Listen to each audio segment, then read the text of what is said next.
అందరికీ నమస్కారం. నా పేరు doctor Srikanth Munna, consultant urologist and andrologist from V9 hospitals. ఇవాళ మనం ప్రోస్టేట్ గురించి కొన్ని హెల్త్ టిప్స్ నేర్చుకుందాం.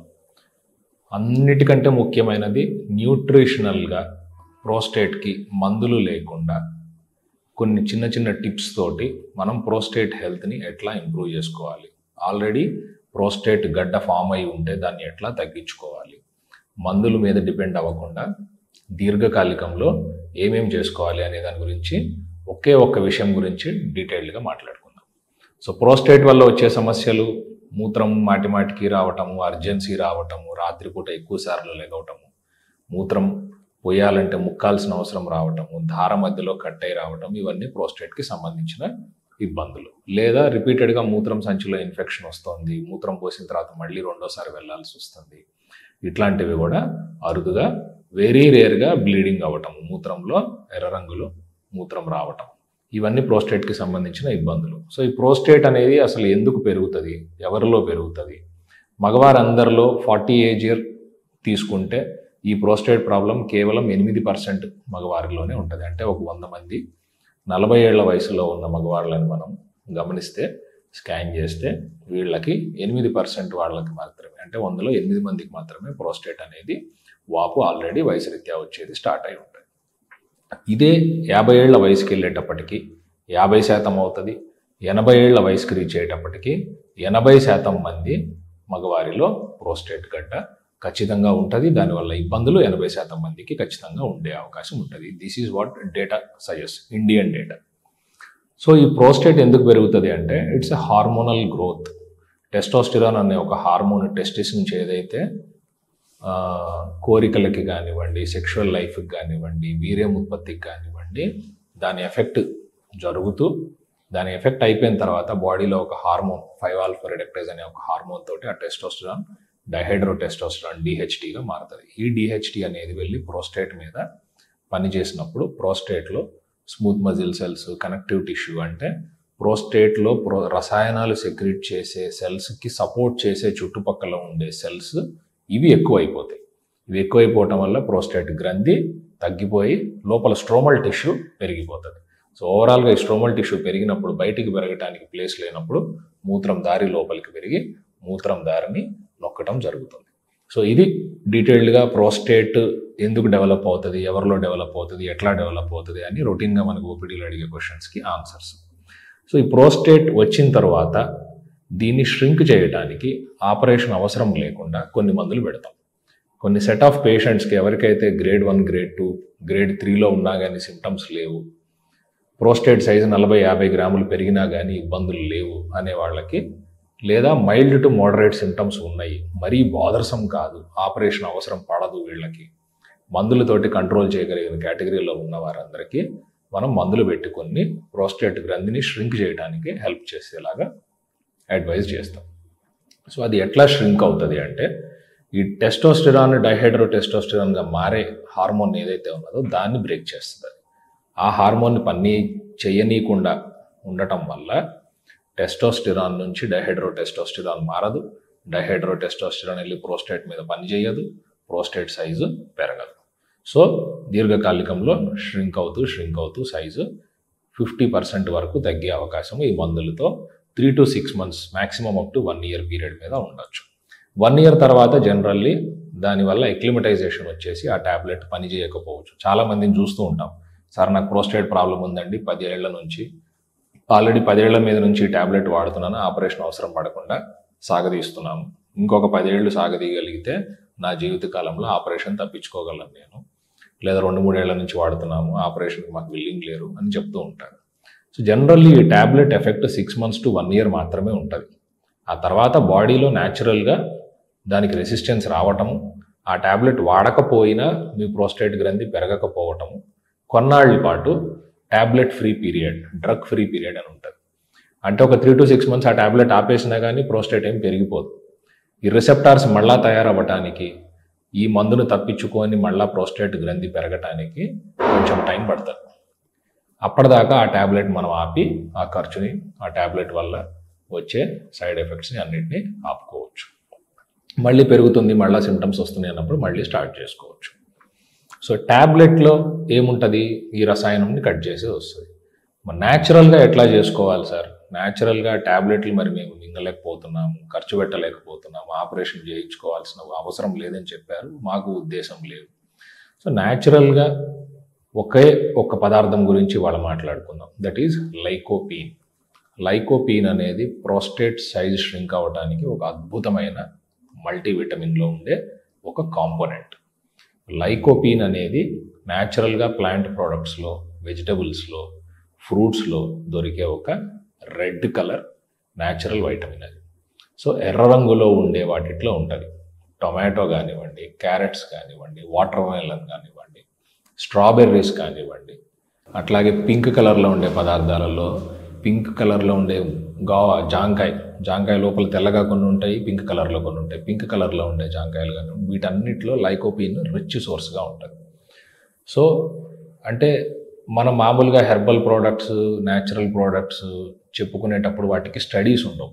అంటే కంపారిజన్ చేస్తే ఈ బిళ్ళ మింగితే ఈ మూలిక మింగితే రాయి పడిపోతుంది, ఈ మూలిక మింగితే అంగస్తంభన సమస్య పోతుంది అని చెప్పే వాటిలో చాలా వాటికి స్టడీస్ ఉండవు. కానీ లైకోపీన్ అనేది నేను ఎందుకు చెప్తున్నాను అంటే there are few facts, there are multiple studies ఏదైతే ఎస్టాబ్లిష్ అయ్యి లైకోపీన్ని ప్రోస్టేట్కి మనం వాడే రెగ్యులర్ మందుల్ని రెండింటిని కంపేర్ చేసి చాలా స్టడీస్ పబ్లిష్ అయ్యి ఉన్నాయి.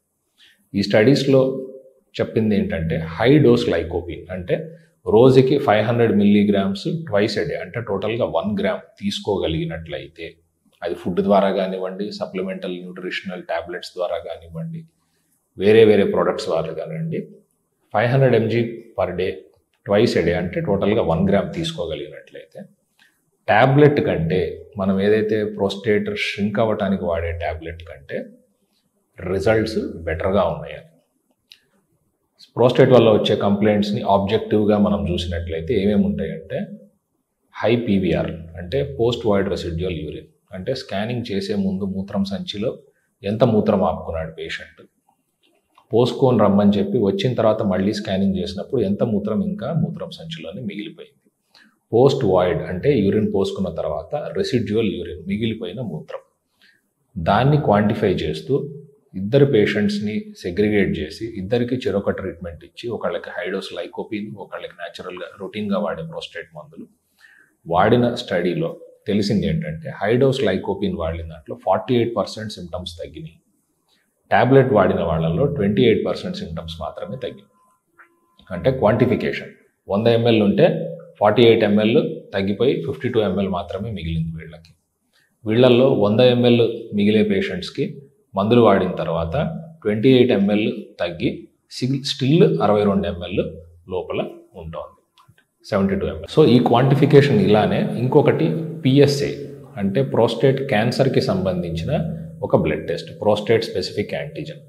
ఈ హై పిఎస్ఏ అంటే క్యాన్సర్ లేకపోయినా కానీ గ్రంథి సైజు పెరగటం వల్ల వచ్చే ఎలివేషన్, అది క్యాన్సర్ రేంజ్ కంటే లోపలే ఉంటుంది.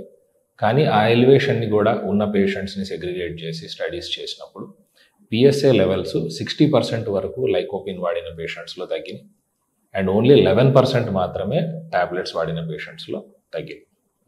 అలాగే ప్రోస్టేట్ క్యాన్సర్ ప్రివెన్షన్ రిస్క్ ప్రివెన్షన్లో లైకోపిన్స్ హైడోస్ వాడిన వాళ్ళలో 83% వరకు తగ్గితే ట్యాబ్లెట్స్ వాడిన వాళ్ళల్లో 25% వరకు తగ్గింది.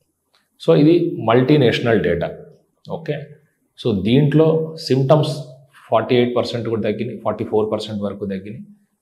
ఈ గ్రూప్లో అంటే ట్యాబ్లెట్స్ వాడిన గ్రూప్లో ఈక్వల్గా ఆల్మోస్ట్ 40% సిమ్టమ్స్ వరకు తగ్గినాయి.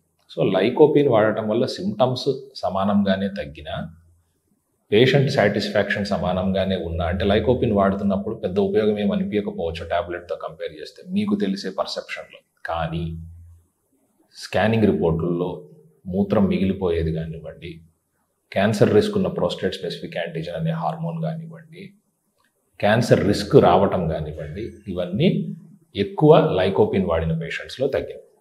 సో నెక్స్ట్ క్వశ్చన్, సార్ మరి లైకోపిన్ ఎలా వాడాలి, ఎక్కడ దొరుకుతుంది, న్యాచురల్గా ఎట్లా దొరుకుతుంది అని చెప్పారు. ఎట్లా? రెగ్యులర్గా మనకు దొరికే వాటిలో అనుకుంటే న్యాచురల్గా మనం మాట్లాడుకునేది రెడ్ కలర్లో ఉండేవి టొమాటోస్. సో ఒక మీడియం టొమాటో తీసుకుంటే 6 mg ఉంటుంది. సార్ మరి 500 మిల్లీగ్రాములు చెప్పారంటే రోజుకి ఎన్ని టమాటాలు తినాలండి మేము? ఈ హై డోస్ అనేది స్టడీస్లో మాత్రం చెక్ చేసి చెప్పింది.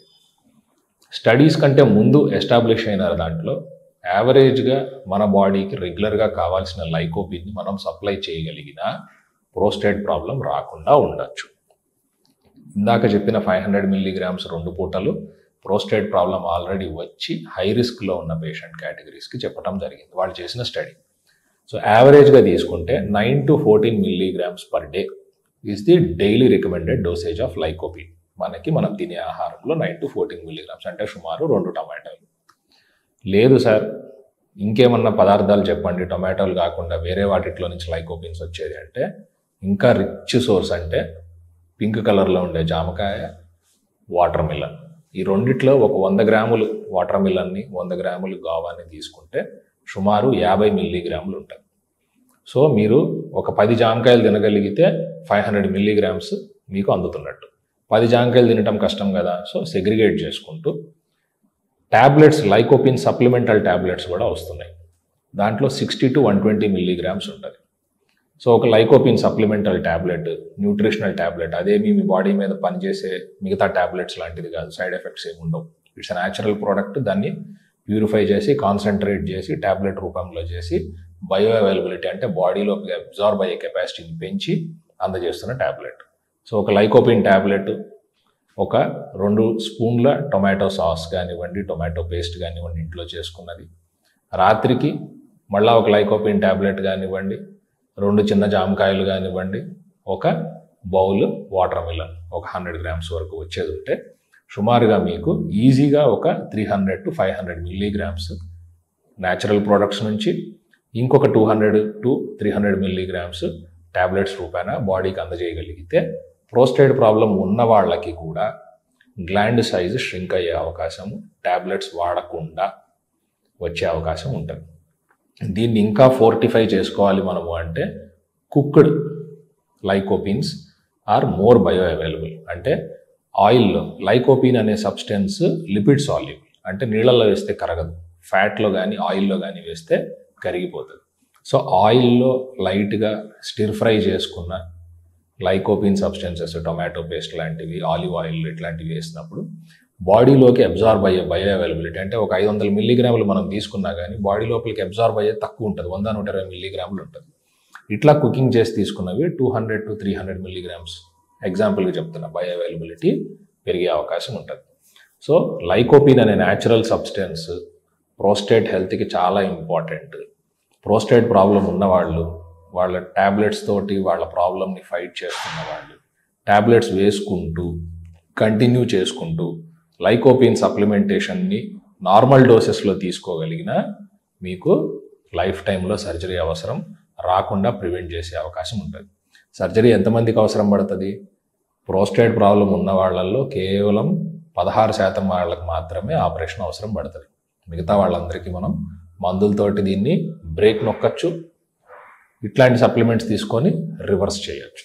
సో ఇవన్నీ తెలుసుకోండి. ఇంకా మీకు ఏమైనా డౌట్స్ ఉంటే యూరాలజిస్ట్ని కలవండి. మేము V9 హాస్పిటల్లో మీకోసం అవైలబుల్గా ఉన్నాం.